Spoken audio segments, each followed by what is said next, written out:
1 jam, 8 juta nyawa dan sebuah objek kosmik yang mustahil untuk dihentikan. Apabila sebuah sfera gergasi mendarat di Central Park, dunia menyangka ia adalah permulaan tamatnya zaman manusia. Namun ancaman sebenar bukanlah pada letupan atau senjata, tetapi pada sekumpulan nanorobot yang mampu menukarkan seluruh tamadun menjadi debu dalam sekelip mata.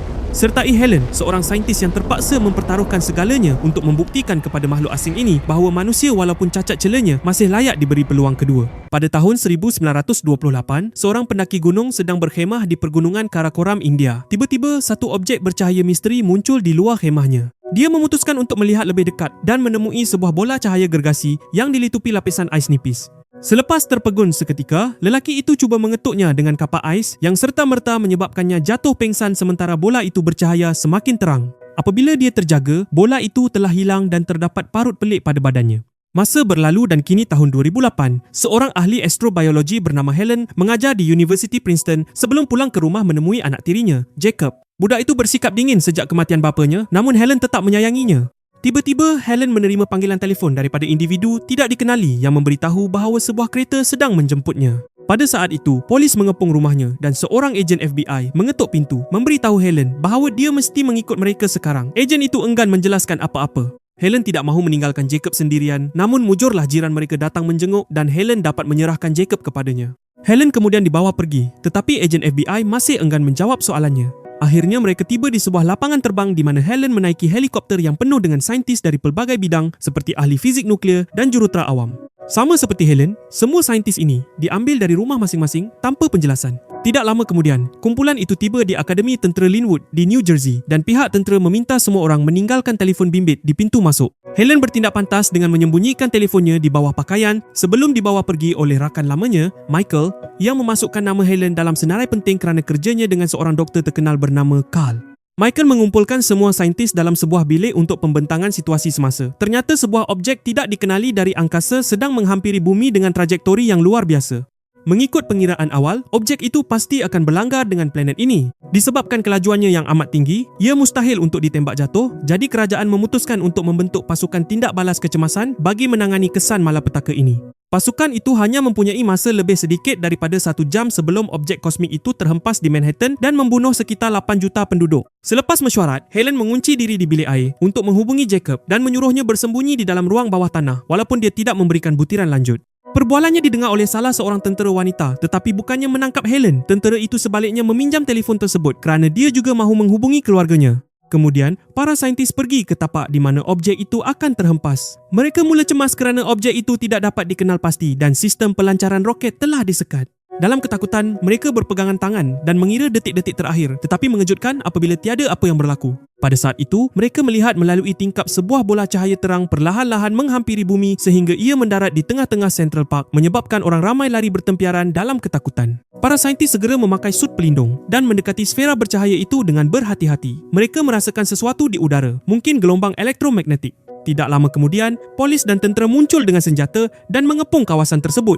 Ketika itu, cahaya mula bersinar terang pada sfera tersebut dan seekor makhluk asing muncul menemui mereka. Helen perlahan-lahan menghampiri makhluk asing itu dan dia menghulurkan tangan kepada Helen. Namun, apabila Helen cuba menyambutnya, satu tembakan dilepaskan dan makhluk asing itu jatuh ke pelukan Helen dalam keadaan berdarah. Tiba-tiba, sebuah makhluk gergasi robot muncul daripada cahaya dan menggunakan kuasanya untuk memutuskan bekalan elektrik di kawasan itu serta melumpuhkan fungsi setiap mesin. Ia juga mengeluarkan bunyi ultrasonik yang dahsyat yang memekakkan telinga semua orang. Makhluk gergasi itu cuba mencapai makhluk asing yang tercedera, tetapi makhluk asing itu menghalangnya dengan satu isyarat tangan sahaja. Robot itu segera terhenti, membolehkan jentera kembali berfungsi normal. Makhluk asing yang cedera itu dibawa ke makmal tentera, tetapi pasukan perubatan tidak tahu cara merawat makhluk yang tidak dikenali itu sehingga keadaan makhluk tersebut semakin merosot. Helen menasihatkan mereka supaya memanggil pakar bedah untuk mengeluarkan peluru. Pakar bedah melakukan hirisan dan mengeluarkan peluru dengan mudah, namun dia terkejut melihat betapa miripnya anatomi dalaman makhluk asing itu dengan manusia. Dia juga menyedari bahawa tisu seakan kulit kelabu sedang merekat dan terpisah daripada badan makhluk asing itu, lalu dia membuang keseluruhan lapisan tersebut. Alangkah terkejutnya, semua orang apabila melihat makhluk yang tinggal itu kelihatan sangat mirip dengan manusia. Seterusnya, makhluk asing itu diletakkan dalam kapsul pelindung khas untuk dipantau kondisinya. Dan pada saat itu makhluk asing tersebut terjaga serta mula panik melihat kapsul itu. Dengan suara yang mesra, Helen memujuknya dan memberitahu tiada bahaya. Makhluk asing itu menjadi tenang dan didedahkan bahawa wajahnya kelihatan tepat seperti pendaki gunung dari tahun 1928. Buat masa ini, dia tidak menjawab soalan dan hanya mengulangi kata-kata Helen. Sementara itu, dunia sedang mengalami huru-hara dan panik. Pasaran saham ditutup dan penduduk New York bersiap sedia untuk pemindahan segera. Orang ramai di seluruh dunia melarikan diri dari pusat bandar kerana takut akan pencerobohan makhluk asing. Ketika Presiden dan Naib Presiden bersembunyi di kubu perlindungan, Setiausaha Pertahanan, Regina, mengadakan mesyuarat tergempar dan mendapat tahu bahawa makhluk asing telah berjaya menggodam salah satu satelit pengintip, membolehkan mereka memiliki semua maklumat sulit pertahanan negara. Lebih memburukkan keadaan, lebih banyak sfera bercahaya ini mendarat di seluruh dunia. Setibanya di makmal, Regina mendengar laporan saintis. Sampel daging yang diambil menunjukkan kehadiran DNA daripada 3 hidupan berbeza. Tisu badan makhluk itu adalah manusia, manakala lapisan kulit kelabu tadi adalah organik, sejenis sut pelindung plasenta. Nampaknya, makhluk asing ini pernah melawat bumi sebelum ini dan mengambil sampel DNA manusia yang menjelaskan parut pendaki gunung tadi dan mengapa makhluk asing ini boleh mengambil rupa manusia. Kemudian, kumpulan itu melawat makhluk asing itu yang kini sudah boleh bertutur bahasa Inggeris dengan sempurna dan meminta air. Tangannya tergetar-getar semasa membawa gelas ke mulut dan dia menjelaskan bahawa dia memerlukan masa untuk membiasakan diri dengan badan ini. Regina cuba menyoal siasatnya, tetapi soalannya tidak diendahkan. Apabila Helen memintanya bercerita tentang dirinya, makhluk asing itu memperkenalkan dirinya sebagai Klaatu dan berkata bahawa dia adalah wakil daripada sekumpulan tamadun. Dia meminta pertemuan khas dengan PBB untuk bercakap dengan semua pemimpin dunia, tetapi Regina menolak. Melihat Klaatu enggan memberikan butiran lanjut, Regina mengarahkan supaya dia disuntik dengan serum kebenaran dan dihantar ke lokasi yang lebih selamat. Para saintis percaya, Klaatu adalah penemuan paling penting dalam sejarah manusia dan tidak mahu menyerahkannya kepada perkhidmatan rahsia, tetapi Regina menganggap makhluk asing ini adalah bahaya besar kepada kemanusiaan di bawah bidang kuasanya.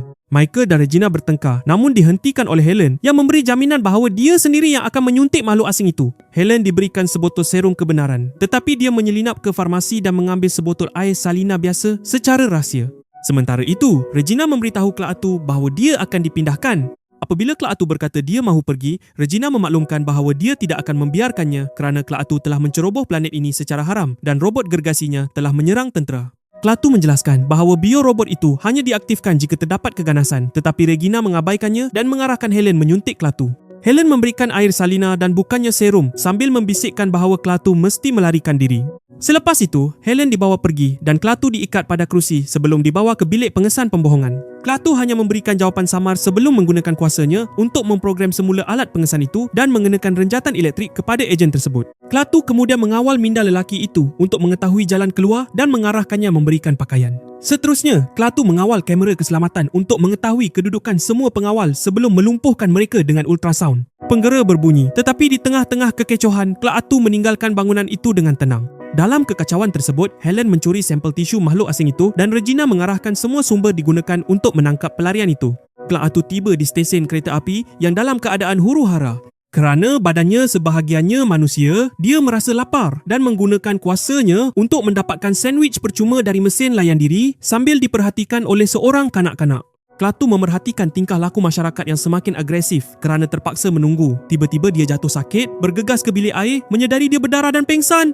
Beberapa saat kemudian, Helen menerima panggilan di rumahnya memberitahu ada pesakit mencarinya di stesen. Menyedari itu adalah Klaatu, Helen segera menjemputnya. Helen membawa Klaatu ke keretanya di mana dia bertemu Jacob yang bersikap agak biadab. Klaatu meminta sampel tisu kelabu yang diambil daripadanya dan menggunakannya pada lukanya yang serta-merta sembuh. Sementara itu, tentera Amerika cuba menyerang biorobot gergasi tersebut. Robot itu mengesan bahaya dan aktif semula, mengawal semua peralatan tentera dan memusnahkannya dalam sekelip mata. Semua serangan gagal, meninggalkan pemimpin tentera dalam buntu.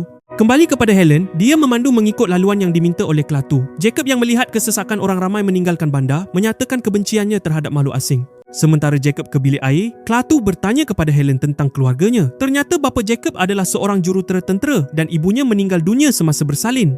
Helen berkahwin dengan bapa Jacob, tetapi dia juga telah meninggal dunia. Seterusnya, mereka memasuki sebuah restoran makanan segera dan Klaatu bertemu dengan Encik Wu yang juga seorang makhluk asing yang menyamar sebagai manusia sejak 70 tahun lalu untuk mengkaji kemanusiaan. Encik Wu menjelaskan bahawa manusia adalah bersifat pemusnah, degil dan enggan berubah. Klaatu bersetuju dan menyuruh Encik Wu pergi kerana dia akan meneruskan operasi. Namun Encik Wu mahu terus tinggal di bumi kerana walaupun dia melihat keburukan, dia juga melihat kebaikan manusia dan kini dia mempunyai keluarga sendiri. Sementara itu, pihak tentera memasang panel pelindung yang sangat kuat di sekeliling biorobot gergasi itu berharap dapat menyekat kuasanya. Talian kecemasan pula dihujani panggilan orang ramai yang melihat Klaatu menyebabkan dia diisytiharkan sebagai penjenayah buruan. Trio tersebut kini menuju ke New Jersey. Di sebuah hutan, Klaatu meminta untuk berhenti dan keluar dari kereta. Helen mengekorinya dan melihat sekumpulan serangga pelik terbang melewatinya menuju ke sebuah tasik. Dari tasik itu, sebuah lagi sfera bercahaya muncul dan Klaatu memulakan protokol kemunculan yang mengaktifkan setiap sfera asing di seluruh planet. Helen yang terkejut kembali ke kereta. Jacob yang merasa tidak sedap hati melarikan diri ke dalam hutan kerana takut Helen akan berkahwin dengan Klaatu. Helen mengejarnya dan mereka melihat cahaya terang di antara celah pokok. Ia adalah sfera bercahaya yang kini meninggalkan planet bersama sfera-sfera lain. Hanya sfera tempat Klaatu tiba sahaja yang tinggal di bumi. Klaatu kembali dan memberitahu Helen bahawa umat manusia sedang memusnahkan bumi. Memandangkan tidak banyak planet dalam alam semesta yang boleh menampung hidupan biologi kompleks, Klaatu datang untuk menyelamatkan bumi daripada manusia. Dia percaya planet ini boleh dilahirkan semula jika jangkitan manusia dihapuskan. Helen tergamam dan cuba meyakinkan Klaatu bahawa manusia boleh berubah, tetapi Klaatu tidak percaya kerana mereka telah memerhatikan manusia selama bertahun-tahun dan perubahan tidak pernah berlaku. Kini, keadaan sudah mencapai tahap kritikal dan proses pembersihan telah pun bermula. Pada saat itu, seorang polis berhenti dan mengenali Klaatu. Dia mengacukan pistol menyebabkan Jacob meminta Klaatu tidak mencederakan polis itu. Namun, Klaatu berkata kesakitannya hanya seketika dan dengan satu isyarat tangan, dia menolak kereta Helen ke arah polis itu sehingga menghimpitnya. Jacob panik, tetapi Klaatu segera menyambung kuasanya ke kereta tersebut dan menghidupkan semula polis itu menggunakan tenaga kenderaan sebagai defibrillator. Klaatu menjelaskan dia hanya mahu mengalihkan halangan sementara. Helen masih yakin Klaatu boleh menghentikan segalanya dan mencadangkan untuk membawa Klaatu menemui seorang lelaki yang boleh mengubah fikirannya. Sementara itu, pihak risikan mendapat tahu melalui rakaman video bahawa sfera-sfera yang meninggalkan bumi sebenarnya membawa pelbagai jenis hidupan bumi ke angkasa. Regina menyedari sfera itu adalah seperti bahtera Nabi Nuh, bermakna banjir akan tiba. Helen membawa Klaatu menemui Carl, saintis pemenang hadiah Nobel. Apabila Klaatu melihat satu formula pada papan hitam, dia membetulkannya dan Carl segera menyertainya untuk menyelesaikan masalah itu bersama-sama. Ini membolehkan Carl meneka bahawa Klaatu adalah makhluk asing yang dicari. Dalam bilik lain, Jacob melihat nombor talian kecemasan di TV. Di ruang tamu, Carl berhujah bahawa perubahan besar selalunya berlaku apabila sesuatu spesies berada di ambang kepupusan dan memandangkan manusia berada di tahap itu sekarang, mereka patut diberi peluang. Ini memberi Klaatu banyak ruang untuk berfikir, namun perbincangan mereka terganggu oleh ketibaan helikopter tentera. Mereka bertiga melarikan diri, tetapi Jacob yang masih keliru keluar ke kawasan terbuka dan menjerit menarik perhatian helikopter kerana menyangka itu adalah apa yang bapanya akan lakukan. Helen ditangkap dan dibawa pergi. Dua helikopter lain cuba menembak Klaatu, tetapi Klaatu menjatuhkan kedua-duanya. Jacob yang ketakutan melarikan diri ke hutan namun diselamatkan oleh Klaatu daripada terjatuh ke dalam sungai. Klaatu akhirnya berjaya meyakinkan Jacob untuk mengikutnya. Sementara itu, di pangkalan tentera, pasukan khas cuba menebuk perisai biorobot gergasi itu, tetapi mata gerudi berlian mereka patah. Tiba-tiba, dari rekahan gerudi itu muncul serangga pelik nanorobot yang membiak dengan kadar yang luar biasa dan memakan gerudi tersebut. Robot gergasi itu mula terurai menjadi zarah-zarah kecil nanorobot berbentuk serangga yang memakan segala-galanya di sekeliling mereka. Pangkalan itu musnah sepenuhnya dan semua orang di dalamnya menjadi debu. Pihak tentera melaporkan bahawa nanorobot itu mustahil untuk dimusnahkan. Serangan peluru berpandu hanya meningkatkan jumlah serangga tersebut. Kini mereka membentuk awan besar yang memusnahkan apa sahaja di laluan mereka, termasuk stadium besar yang menjadi debu dalam sekelip mata. Menyedari tiada apa lagi yang boleh dilakukan, Regina membebaskan Helen supaya dia boleh bercakap dengan Klaatu. Di dalam hutan, Klaatu membawa Jacob ke sebuah kabin dan membenarkannya menghubungi Helen. Selepas bersetuju untuk bertemu, Jacob mengakui dia tidak lagi mahu Klaatu mati. Ini membuatkan Klaatu mempersoalkan keyakinannya tentang sifat manusia.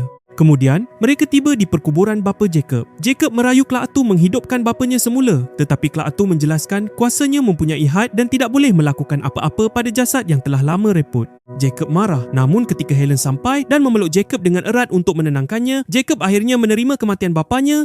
Melihat momen emosional tersebut, Klaatu yakin bahawa manusia mempunyai sisi positif dan layak mendapat peluang kedua. Untuk itu, manusia perlu mengubah cara hidup mereka.